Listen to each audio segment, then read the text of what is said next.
So, I am a pastry chef, or I used to be until all this shit happened. So, I thought I'd make some cupcakes today because my partner works for USPS and there are tons of workers that are slaving away, realistically, to sort packages and get them to you all. It's a scary time to be in USPS, as it is for nurses and doctors and everything else. So I thought I would make some cupcakes and make some joy.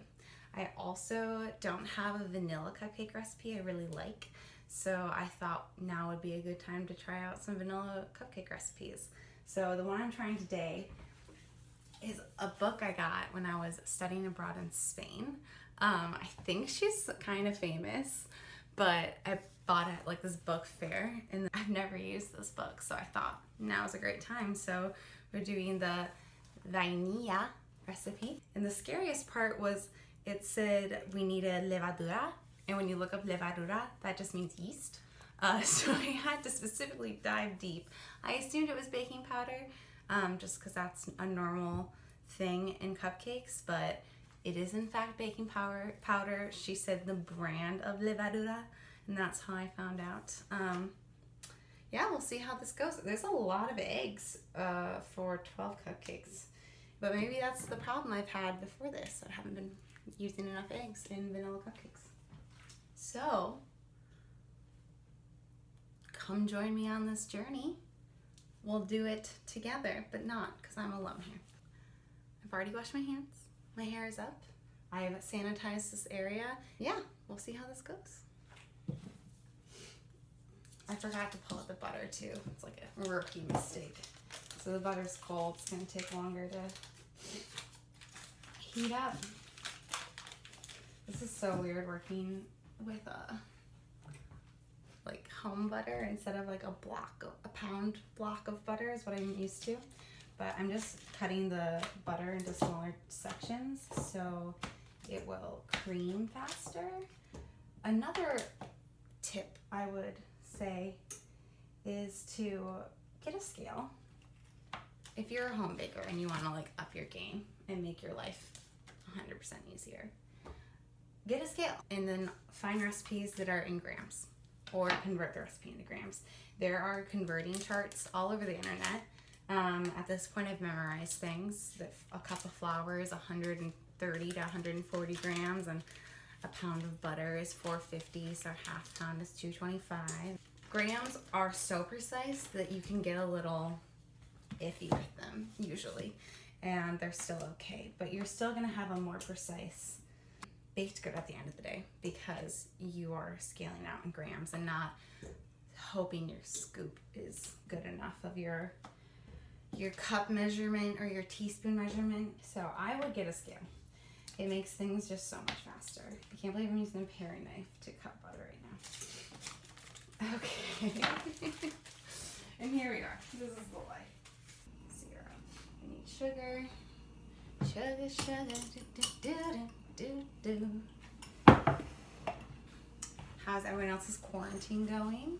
Anything fun? I've seen a lot of people baking, which is great. I love a good baking session. Back before this was my profession, this was obviously something I love to do for fun. So it's a great way to de-stress, I think. You just get to focus on something else and it's sugar. So it's literally a drug. You're making an edible form for yourself. Also, my house is really cold. So that's why I'm sniffing so much. We just don't want to turn the heat on. Especially because we're here all the time now. I want to save money because I'm unemployed. Pastry teacher mode. This is the creamy method. So before I even read it, I saw that there was butter, sugar, eggs listed first, and a good recipe always is going to have your ingredients listed in your orders of operation. First and foremost, we're just going to throw the butter with the paddle attachment and the sugar and get it mixing, and you want it to mix until it's a nice cream.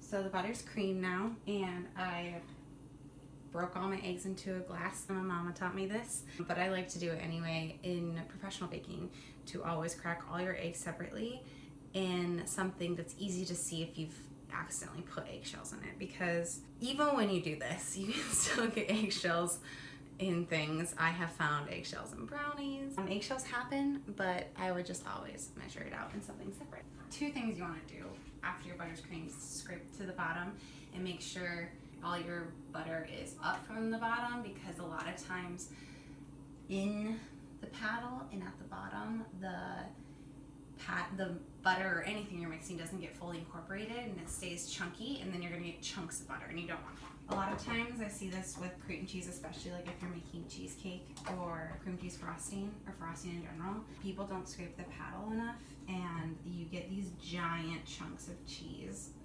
It's not cute. It's not cute. And so, controversial. Mixing your eggs one at a time into your fat is important for proper emulsification. These are the fun words. As long as you are not putting too much egg before you emulsify it fully, you don't have to do it one at a time. But with smaller recipes, it just makes sense to do it one at a time. So I'll probably do one or two at a time, depending. And I would say after every 2 additions, you need to scrape your bowl again to get the proper emulsification, to make sure everything's homogeneous. If you put the eggs in too fast into your fat, you're gonna break it. So you're gonna see like pieces of fat and little chunks with like liquid around it.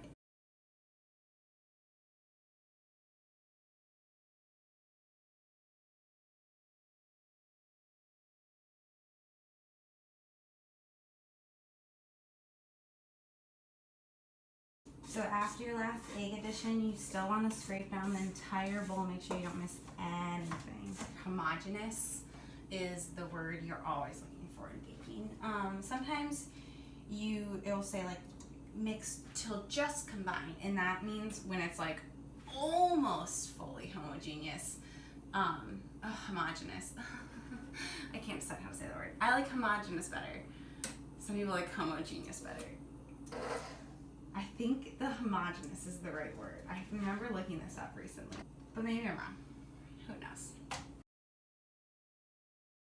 The one thing I miss the most about work so far is that I had a nice little binder full of all of my recipes printed off and in sleeve protectors, and I don't have that anymore, and that pretty much bums me out. Like I need to get a printer and print off all my recipes and organize them, and get myself my own binder, because I had to leave that one at work because anything I made there is their property now, which is thrilling. So yeah, always check you're doing everything right. Usually before I do the next step, I always make sure, like I go through everything again. So like the first step was creaming the butter and sugar, and I made sure I measured the right amount of butter and sugar, and then the second step was the egg. I knew I did enough egg, and I was about to add the flour and the milk. Looking over again, I forgot about the baking powder. 400 grams of harina, a tablespoon of levadura. We are doing 240 grams of leche semi-desnatada, but not. Another pro tip: if you don't use a lot of milk, but you want to have it on hand. This is from Fred Meyer, so Kroger. It is like usually $1. Today is March 26th, I think. It is good until August 10. So you can just leave this unopened in your fridge forever. And then you have to use it within a week after you open it, obviously. It's milk. But, pro tip, always have it on hand. They had vanilla all the way at the end, so I almost forgot about vanilla. This recipe calls for us to put in half the flour baking powder mixture, put in the milk, and then put in the other half of the baking powder flour mixture. And it says la mitad, which is half of the flour. And you want to mix it until batimos a velocidad baja hasta que se mezcla. So we're going to mix it on low speed until it's mixed. This is a common technique in batters. Mixing some of the flour and then some of the milk. A lot of times it goes in 3 parts. You do 1 part flour, half milk, the other part flour, another third flour, the other half the milk, and then the last third of flour. This is just half and half. I don't know if it makes much of a difference. I haven't really figured that out. I just know that it's a style of mixing. It probably has something to do with like the gluten. Maybe one day I should look that up. Again, we are scraping constantly. Every time you're gonna add something new, you want to scrape your bowl. This is just a pro tip in life. Never not scrape your bowl. If you think you haven't scraped it in a while, scrape it. If you think that it could use a scrape, pause the mixing and scrape it. I think I like this recipe so far.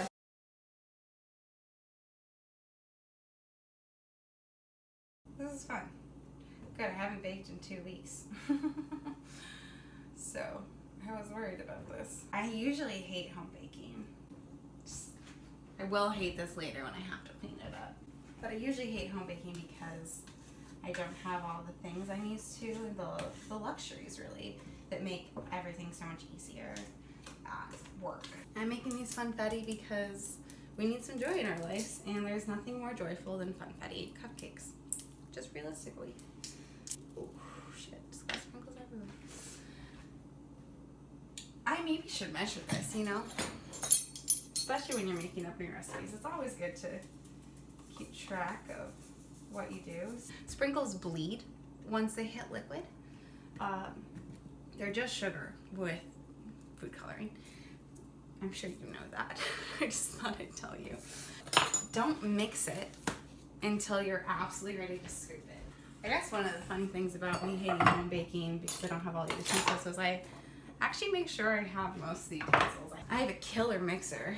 I didn't have sprinkles until 2 days ago. So I thought I'd just do this to document it, to spread some silly fun for anyone who isn't feeling it or needs distraction or is bored out of their mind. I've seen some people say they're out of Netflix shows to watch.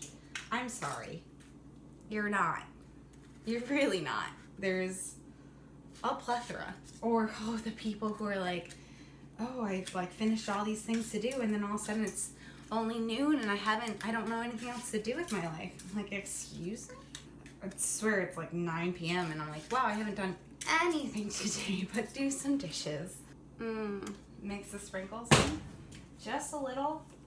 This is really something you don't want to overmix, because you're just gonna get like streaky poop colors if you go too excessively. Shoot. The recipe says this makes 12 cupcakes, so I doubled it. I don't know what kind of cupcakes they have in Spain. My oven's at 325. It's set to bake for 20 minutes. Also, this is the Upper Peninsula, and this is the Lower Peninsula of Michigan. So, trick. Muffins, cupcakes are done when you can touch them lightly and they move to your finger, but then also come right back. So they have a spring back.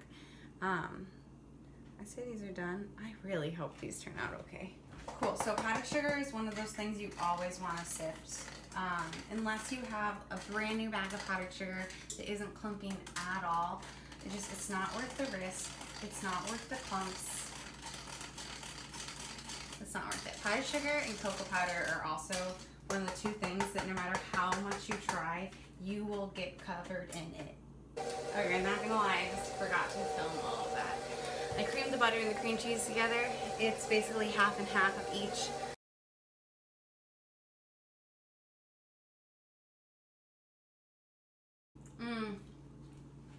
Oh, this is perfect. This is everything. Frosting. I'm of the believer that frosting is supposed to complement the cake, not overpower the cake. Frosting is an accoutrement, not by any means the main course. You know, it's supposed to enhance your cake experience. It is not supposed to be the experience.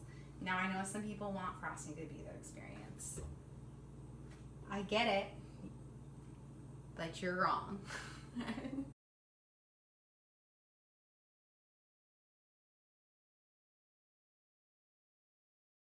To finish off this video, I will finish off the cupcakes with some sprinkles. Yay! This one. That's the final. I hope this brought you some joy. I hope these bring the USPS workers some joy. Maybe I'll do some more of these. Maybe not, we'll see. Baking is expensive. Butter is expensive, and I just used a full pound of butter on this recipe, so we'll see about that. Be well, stay well, do well. Yeah, that's fine.